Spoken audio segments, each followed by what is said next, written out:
देखिए, कांग्रेस ने बाबा साहब अम्बेडकर का मान सम्मान नहीं किया, तो कुमारी सैलजा या और बाकी नेता क्या चीज है इनके सामने। और रही बात कांग्रेस की, तो अभी तक 70-75 वर्षों से अगर बाबा साहेब के विचारों को दबा के रखा किसी ने तो कांग्रेस थी। संविधान को दबा के रखा तो कांग्रेस का राज था।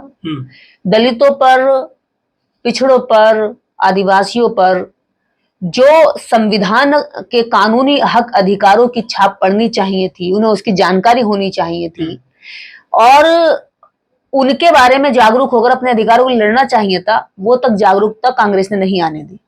मैं पहले भी ये बात कह चुकी हूँ, कांग्रेस ने महाभारत दिखाई, रामायण दिखाई टीवी पर, लेकिन कभी भी संविधान टीवी पर नहीं दिखाया। टीवी पर चंद्रकांता और अलिफ लैला और दुनिया भर के, हाँ, हरिश्चंद्र, दुनिया भर के नाटक दिखाए, सबके कैरेक्टर पे दिखाए जो थे ही नहीं, काल्पनिक कैरेक्टर पे जो है नाटक चले, टीवी लगातार खूब फिल्में बनी, लेकिन बाबा साहब डॉक्टर अम्बेडकर पर कभी एक सीरियल तक नहीं आया, एक फिल्म तक नहीं आई। इसी वजह से कि क्योंकि डॉक्टर अम्बेडकर, अगर दुनिया डॉक्टर अम्बेडकर को जान गई तो लोग गांधी को भूल जाएंगे, और कांग्रेस गांधी को जिंदा रखना चाहती थी। जिस गांधी का कोई बाबा साहब डॉक्टर अम्बेडकर जिस लड़ाई को लड़ रहे थे उसमें डॉक्टर अम्बेडकर अकेले थे, गांधी जी उनके खिलाफ खड़े थे। और अगर वास्तव में उस वक्त किसी को राष्ट्रपिता होने का दर्जा मिलना चाहिए था तो वो गांधी नहीं थे। केवल गांधी जी ने कांग्रेस को बढ़ाने में साथ दिया और दलितों और अछूतों को हिंदू धर्म से ना हटने का जो आंदोलन चलाया, जो कम्युनल अवॉर्ड के खिलाफ उन्होंने प्रदर्शन किया, जो साइमन कमीशन गो बैक के नारे लगा करके दलितों के अधिकारों को मिलने वाली जो योजनाएं थी उसको खत्म करने पर जो उन्होंने काम किया, इससे खुश होकर के कांग्रेस ने उनको राष्ट्रपिता बना दिया और नोट पे भी छाप कर दे दिया। तो मैं ये मानती हूँ बाबा साहब डॉक्टर अम्बेडकर के औलादों को अगर कहीं सम्मान मिल सकता है तो वो बाबा साहब डॉक्टर अम्बेडकर की अपनी खुद की समाज की पार्टियों में मिल सकता है, ना वो कांग्रेस दे सकती है, ना वो बीजेपी दे सकती है। लेकिन सैलजा कुमारी ने पूरी अपनी जिंदगी कांग्रेस के नाम कर रखी है, उसके बावजूद उनको ये सिला मिल रहा है। उन्होंने कहा कि मैं भी सीएम बन सकती हूँ, तो उन्होंने क्या गलती कर दी? इसके बाद से जो जाट समुदाय के लोग हैं उन्होंने उनको जाति सूचक गालियां दी, जाति सूचक शब्द कहे।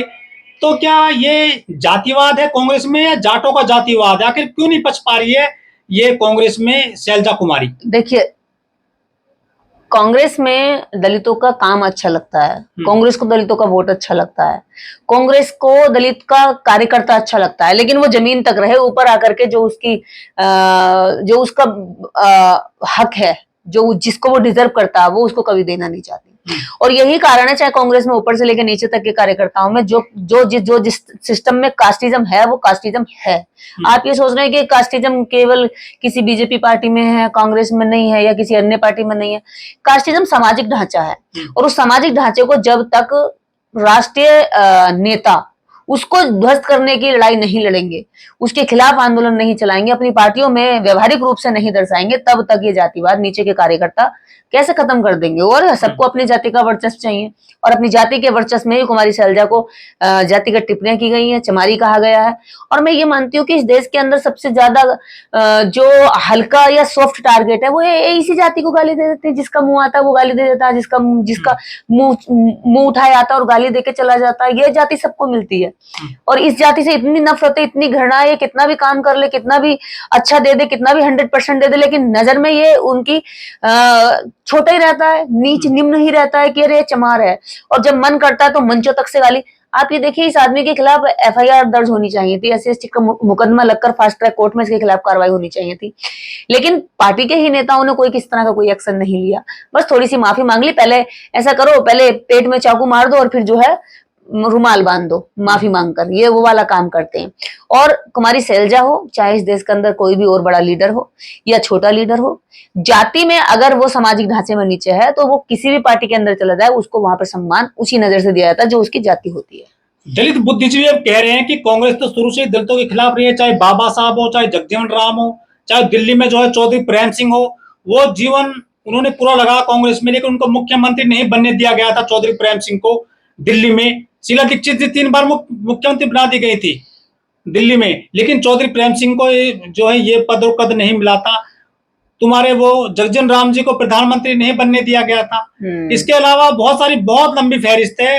कांग्रेस सिर्फ वोट लिया है दलितों का, लेकिन उनको ऊंचे ओहदे नहीं दिए, ऐसा कहा जाता है। देखिए, आप ये चौधरी प्रेम सिंह जी हो या जगजीवन राम हो, उनको उनसे काम खूब लिया, लेकिन जब पोस्ट को भुनाने की बात आती है तो उन्हें दीक्षित दिखते हैं, उन्हें ऊंची जाति के लोग दिखते हैं, उन्हें सवर्ण क्लास दिखाई देते हैं। और उन्हें जो है हरियाणा में हुड्डा दिखाई दे रहे हैं। हरियाणा में हुड्डा दिखाई दे रहे हैं। मैं सबसे महत्वपूर्ण बात आज यहाँ पे ये बता दूं कि जब जो कांग्रेस है, उस कांग्रेस ने 70 सालों तक दलितों को ये भी एहसास नहीं होने दिया कि वो कोई वोट भी डालते हैं, ये उनके वोट की भी कोई पावर है। दलितों को तो एहसास बहुत बाद में कुछ हद तक अब जाकर हुआ था, वो भी कांशीराम साहब के आंदोलन से। 80 के दशक में 80 के दशक में कांशीराम साहब ने जब गांव-गांव अभियान चलाया कि रोटी बेटी, और ये तुम्हारे जिस तरह से अपनी बेटी की इज्जत करते हो, उसकी सुरक्षा करते हो, वैसे वोट की करो, कांग्रेस तुम्हारे वोट को हड़प लेती है। और कांग्रेस के लिए ही कांशीराम साहब कहते थे कि मेरा जन्म कांग्रेस को नष्ट करने के लिए हुआ है, मैं कांग्रेस को खत्म कर दूंगा। जिस कांग्रेस ने इतने वर्षों तक दलितों को उनके ना अधिकार दिए, ना उनके अधिकारों के बारे में कोई मतलब सुगबुगाहट भी नहीं थी उनमें कि हमारे वोट का राइट कितना स्ट्रॉन्ग, और हमारा पूरा का पूरा वोट कांग्रेस ले लेती है, क्योंकि जब तक बसपा नहीं थी तब तक कांग्रेस ही सारे वोट लेती। लेकिन जब से बसपा आई है उत्तर प्रदेश से साफ हो गई है कांग्रेस 1980 के दशक से। ये तो कांशीराम साहब जल्दी चले गए, अगर वो रहते तो इस उत्तर प्रदेश में नहीं, पूरे उत्तर भारत में कांग्रेस का सफाया कर चुके होते। और उत्तर भारत के ऐसे कई राज्य जहां पर उन्होंने अच्छी पकड़ भी बना ली थी, कश्मीर से कन्याकुमारी तक बसपा का कार्यकर्ता तैयार किया। लेकिन दुर्भाग्य है कि वैसा काम बहन जी नहीं कर पाई, उस मूवमेंट को उस रफ्तार में नहीं चला पाई। पर कांग्रेस अगर किसी से घृणा या नफरत करती है अच्छी तरीके से, तो वो करती है कांशीराम साहब से, क्योंकि कांग्रेस को जो धूल चटाने का सबसे ज्यादा चोट पहुंचाने वाला काम किया, वो मान्यवर कांशीराम साहब ने इस काम से किया कि उन्होंने केवल कार्यकर्ता नहीं बनाया, कार्यकर्ता के दिमाग से कांग्रेस का भूत भी उतार दिया। और साथ ही साथ जो मुसलमान अपना माई बाप समझता था कांग्रेस को, उसे लगता ही नहीं था कि कांग्रेस के अलावा भी कोई पार्टी हो सकती है, क्योंकि आजाद भारत से पहले की पार्टी थी, तो किसी को यह भी नहीं लगता था कि हमारी भी कोई पार्टी हो सकती है। दलितों को तो एहसास भी नहीं था, मुस्लिमों को भी एहसास नहीं था। लेकिन कांशीराम साहब ने बाबा साहब डॉक्टर अंबेडकर के मूवमेंट को समझकर बताया कि दलित और मुस्लिम अगर गठजोड़ बनेगा, ये एकता आएगी, तो जो सवर्ण पार्टियां तुम पर राज कर रही हैं, जो कहती है कि हम तो तुम पर बड़ा एहसान कर रहे हैं, तुम वोट दे रहे हो तो कौन सी बड़ी बात है, हम ये तुम कहां जाओगे वोट देने के लिए, उन्होंने विकल्प दिया। तो कांशीराम साहब से या इस समाज से कांग्रेस प्यार का दिखावा कर सकती है। और अब तक का जो उसका कर्मकांड रहा, वो सारा दलित विरोधी रहा है। लेकिन अगर अभी लगता है लोगों को कि राहुल गांधी जी पुराने पापों को धोने के लिए कुछ अच्छा काम करना चाहते हैं, तो अच्छी बात है कि अब जातिवार जनगणना और उसमें बराबर की हिस्सेदारी संख्या के अनुपात में अगर ये काम वो करते हैं, तो लगता है कि थोड़ा बहुत वो उससे भी उनके जो पुराने पाप है ना कांग्रेस के, वो भी उससे थोड़े बहुत धुल पाएंगे। ये नहीं है कि बहुत बड़ा साफ सुथरी हो जाएगी। आरोप लगते हैं कांग्रेस पे कि वो बाबा साहब को चुनाव हरवा दिए थे। हाँ, बिल्कुल। इसके अलावा फिर बाबा साहब ने भी कहा था कि कांग्रेस के चवन्नी के मेंबर मत बनना, ये जलता हुआ घर है। तो ऐसी सिचुएशन में जब इतिहास ऐसी घटनाओं से भरा पड़ा है, तो शैलजा चंद्रा जैसे लोग जो दलित चेहरे हैं, वो क्या कांग्रेस में कुछ पद प्राप्त कर पाएंगे? देखिए, पद और पोस्ट के लिए बहुत सारे लीडर कांग्रेस में भी पड़े हैं, बीजेपी में भी पड़े हैं, और वो घूम फिर के इन पार्टियों में इसलिए जाते हैं, उन्हें लगता है कि हमें पद पोस्ट मिलेगी, लेकिन उन्हें मिलती है उनकी औकात, और उन्हें दिखा दिया जाता है कि तुम्हारी जात क्या है। और वो दिखा करके उन्हें आईना बीच बीच में चोट करते रहते हैं कि तुम्हारी इतनी हैसियत नहीं कि तुम जो चाहते हो वो तुम्हें मिल जाए। शैलजा चंद्रा से पहले एक और युवा नेता जो हरियाणा से बिलोंग करते हैं, अशोक तंवर, दलित चेहरे हैं, वहां मारपीट हो गई थी उनके साथ में, हाथापाई हो गई थी दिल्ली में, आरोप लगा था हुड्डा जैसे जाट नेताओं पर। फिर वो उन्होंने कांग्रेस छोड़ दी, आम आदमी पार्टी में गए, वहां भी उनकी दाल नहीं गली, फिर वो जो है आज बीजेपी में चले गए। देखिए, भटकते भटकते व्यक्ति लास्ट स्टेज पे फिर कहाँ जाता है, जिससे लड़ रहा होता है उसी की गोद में जाकर वहीं का दामन थाम लेता है।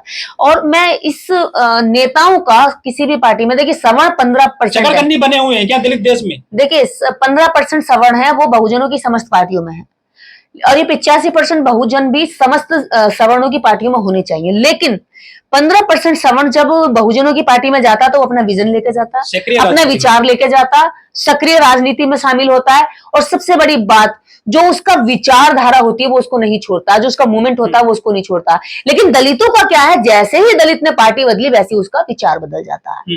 तो ये क्या है, बिन पहनने के लोटे से हो गए, जहां लात मारो लुढ़क जाते हैं, लात मारो लुढ़क जाते हैं, कभी कांग्रेस, कभी बीजेपी, कभी कोई सी पार्टी, और कभी आम आदमी पार्टी। अब तीसरा ऑप्शन आम आदमी पार्टी हो गई है। जैसे दिल्ली में से गए राजनिर्पाल गौतम जी, वो जय भीम मिशन चला रहे थे, तो कांग्रेस में क्या वो जय भीम मिशन चला पाएंगे, बाबा साहब की बात कर पाएंगे क्या? गांधीवाद और अम्बेडकरवाद कांग्रेस में एक साथ चल सकता है? जो बात कर रहे थे वो जय भीम मिशन के द्वारा राजपाल गौतम जी, नहीं, बिल्कुल नहीं चल सकता। देखिए, गांधी के हरिजन कभी भी अंबेडकर का बहुजन नहीं बन सकते, और गांधी के हरिजनों में और अंबेडकर के बहुजनों में यही जमीन आसमान का अंतर है कि गांधी का हरिजन सर झुकाकर आंखें बंद करके अपराध को झेलता है, अत्याचार को सहन करता है, अधिकारों को छीनते हुए चुप बैठा रहता है।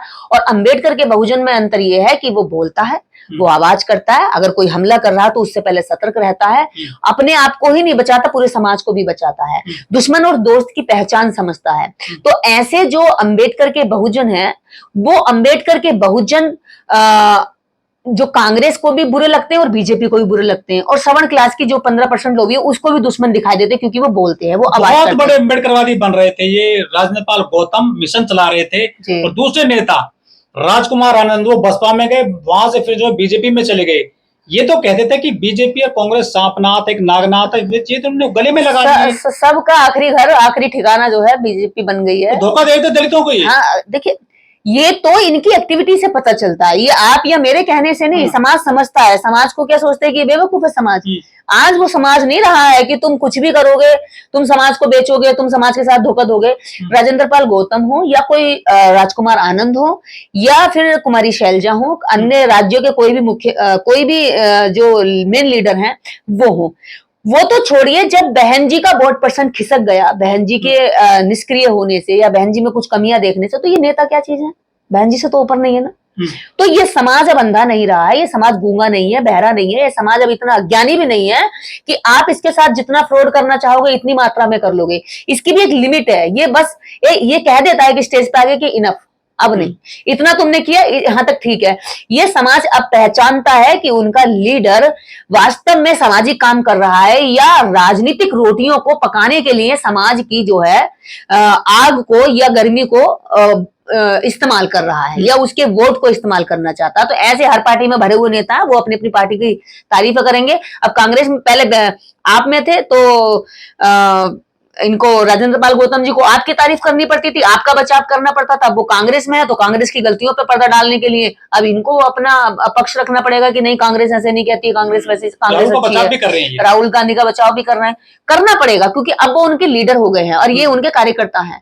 राजेंद्र पाल गौतम जी कार्यकर्ता हैं, तो अपने लीडर राहुल गांधी की बचाव करना पड़ेगा। ये पार्टी की शर्त होती है, प्रोटोकॉल है कि अपने लीडर के खिलाफ नहीं बोल सकते। कुश्ती पहलवान जब दिल्ली के जंतर मंतर पर घसीटी जा रही थी, तो पूरे देश के दलितों ने, सभी जात बिरादरी धर्म के लोगों ने कहा था कि ये देश की बेटी है, इन्हें न्याय मिलना चाहिए। और जो आरोपी हैं ब्रिजभूषण शरण सिंह, उनके खिलाफ आग उगलते थे सब लोग, कहते थे देश की बेटी है।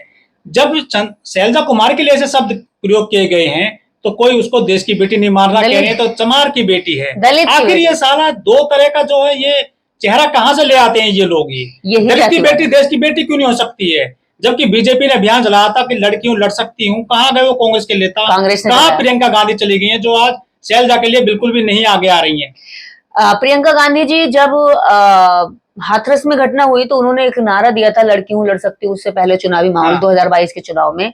और लड़की हूँ लड़ सकती हूँ कहने के बाद ही कुछ दिन बाद ही जो है कांग्रेस के अंदर ऐसी गतिविधियां, ऐसी एक्टिविटी देखने को मिली जिसमें दलित महिलाओं को बाल पकड़ तक के मारा गया। अर्चना गौतम को यहाँ दिल्ली में जो कार्यालय है, कार्यालय के बाहर भगा दिया गया। महिलाओं ने बाल खींचे, पुरुषों ने हाथ उठाया और उसको निकाल दिया ऑफिस से। उसके बाद में तब भी लड़की हूँ लड़ सकती हूँ का नारा देने वाली प्रियंका गांधी शांत थी, और ना उनके लिए सड़कों पर बैठी, ना उनके लिए कोई बयान दिया, जबकि अपनी पार्टी के उनके कार्यकर्ताओं ने किया। इसके बाद में अभी और भी ऐसे छोटे मोटी घटनाएं बहुत सारी होती रही, और अब आप इतना बड़ा उदाहरण आपके सामने है कि कुमारी शैलजा को चमारी कहा गया। लड़की हूँ लड़ सकती हूँ कहने वाली महिला प्रियंका गांधी जी, जिनको अब आना चाहिए था, जिनको कहना चाहिए था कि भाई जिनकी बात मेरा भाई जो बड़े बड़े मंचों पर दे रहा है कि दलित और मुस्लिम और पिछड़ा और भारत जोड़ रहे थे। हाँ, और भारत में ये लड़कियां लड़की नहीं है क्या? ये लड़कियां नहीं लड़ सकती है क्या? इनके लिए प्रियंका गांधी नहीं लड़ सकती हैं? इससे पता चलता है कि आज भी चमारों का या दलितों का या अन्य जो दलित जातियां हैं, उनको केवल जातीय आधार पर उनका वोट लेना है, उनके नेताओं को उनको चेहरे भुनाने और चेहरे दिखाकर के उनसे वोट खींचना है। बाकी उनकी इज्जत, जब नेताओं की इज्जत नहीं है जो पार्टी के अंदर काम कर रहे हैं, तो आप सोचिए कि उसके अंदर वोटर की क्या इज्जत रहती होगी? कोई इज्जत नहीं होती है, क्योंकि जब अपनी इज्जत नहीं बचा पा रहे, अपना स्वाभिमान नहीं बचा पा रहे, अपना जो जिस स्वाभिमान की लड़ाई बाबा साहब डॉक्टर अम्बेडकर ने पूरे जीवन लड़ी, पेरियार ने लड़ी, उस स्वाभिमान को गिरवी रख के अगर राजनीति करनी है, तो मुझे ऐसा लगता है कि ऐसी घटिया राजनीति की बजाय आप सामाजिक ही काम कर लो। भूखे तो नहीं मरोगे, और अगर राजनीति करनी भी है तो कम से कम अपने स्वाभिमान को तो जिंदा रखो। जब अपना स्वाभिमान आप बचा कर रखेंगे, तभी आप अपने समाज का बचा सकते हैं, तभी आप अपने समाज के वोटर का बचा सकते हैं। जब आप अपनी इज्जत दांव पे लगा रहे हैं और आप देख रहे हैं, अरे अभी तक मुझे लगता है कुमारी शैलजा जी ने अभी तक कोई प्रेस कॉन्फ्रेंस नहीं की है, कोई इस पर जवाब नहीं दिया, अर्चना गौतम भी कांग्रेस में ही पड़ी रही। तो ऐसे जो जिनको कोई पता ही नहीं है स्वाभिमान क्या होता है, आत्मसम्मान क्या होता है, ये लोग ऐसे ही लोगों को जो है कांग्रेस भी भर्ती करती है, ऐसे लोगों को बीजेपी भी भर्ती करती है, और ऐसे लोगों का अपमान करके बताते हैं कांग्रेस के हरिजन है ये लोग। अरे ये गांधी के हरिजन है, और गांधी के हरिजन कांग्रेस में भी रहे, चाहे बीजेपी में रहे, चाहे किसी अन्य आप पार्टी में रहे, गांधी के हरिजन जो हरिजन बन के रहेंगे, उनके अंदर आत्मसम्मान स्वाभिमान नहीं होता है। अगर स्वाभिमान और आत्मसम्मान किसी में होता है तो वो अम्बेडकर के बहुजन में होता है कि वो उनका सिर्फ वोट ले सकते हैं। 22% लगभग दलित वोटर है, और उस वोटर को केवल वोट के रूप में नीचे जो नींव में ईंट होती है उस तरह से इस्तेमाल करना चाहते हैं। और पार्टी का जो क्रीम पोस्ट है, पार्टी का जो पावर पोस्ट है, उस पर वो ऐसे लोगों को लेना चाहते हैं जो लोग जातियों में पहले से ऊपर रहे हैं, क्योंकि उनको लेते हुए उन्हें लगता है जब बाबा साहब डॉक्टर अम्बेडकर ने कम्युनल अवार्ड की मांग की थी, जब उन्हें लीडरशिप में आने की बात की, तो गांधी जी ने और गांधी जी की जो पूरी टीम थी, उन्होंने कहा था कि दलितों के हाथ में भारत की कमान नहीं सौंप सकते, क्योंकि इनमें लीडरशिप के गुण नहीं होते हैं, क्योंकि इनमें ये क्षमता नहीं होती है कि किसी को लीड कर सके, ये केवल भीड़ बन सकते हैं। तो वही सोच आज भी इनके मन में है कि जो 1947 से पहले 4 बार मुख्यमंत्री बनी है उत्तर प्रदेश में, ये क्यों नहीं देख पाते? मैं वही कह रही हूँ ना, ये 1947 से पहले वाला बिना रीढ़ वाला दलित समझते हैं, लेकिन इन्हें अब ये नहीं पता है कि डॉक्टर अम्बेडकर के बाद जब डॉक्टर अम्बेडकर उठे और डॉक्टर अम्बेडकर ने लाखों करोड़ों लोगों को इतना स्ट्रॉन्ग कर दिया है कि आज अगर ये ऐसे दलित चेहरे नहीं लेते तो इनकी पार्टी के अंदर दलितों का वोट आना मुश्किल हो जाएगा। इनका लेना मजबूरी होता है, लेकिन हमारे नेताओं को अपनी इतनी मजबूत ताकत बनाकर रखनी चाहिए कि कम से कम अपनी 4 बातें तो मनवा सके, कम से कम अपना मान सम्मान इज्जत तो बचा सके। ऐसा भी पार्टियों में पड़े रहना मुर्दों की तरह कहाँ की राजनीति है?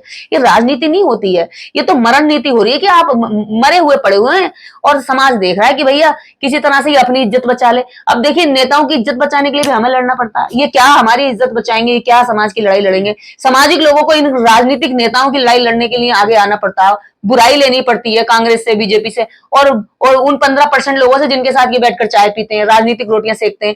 तो हम आत्मसम्मान और स्वाभिमान की बात पहले करते हैं, अम्बेडकर मिशन की बात पहले करते हैं। बाकी राजनीतिक और बाकी जो पार्टियां हैं वो अपनी अपनी जगह अपना काम कर रही हैं और करें, हमें उनसे कोई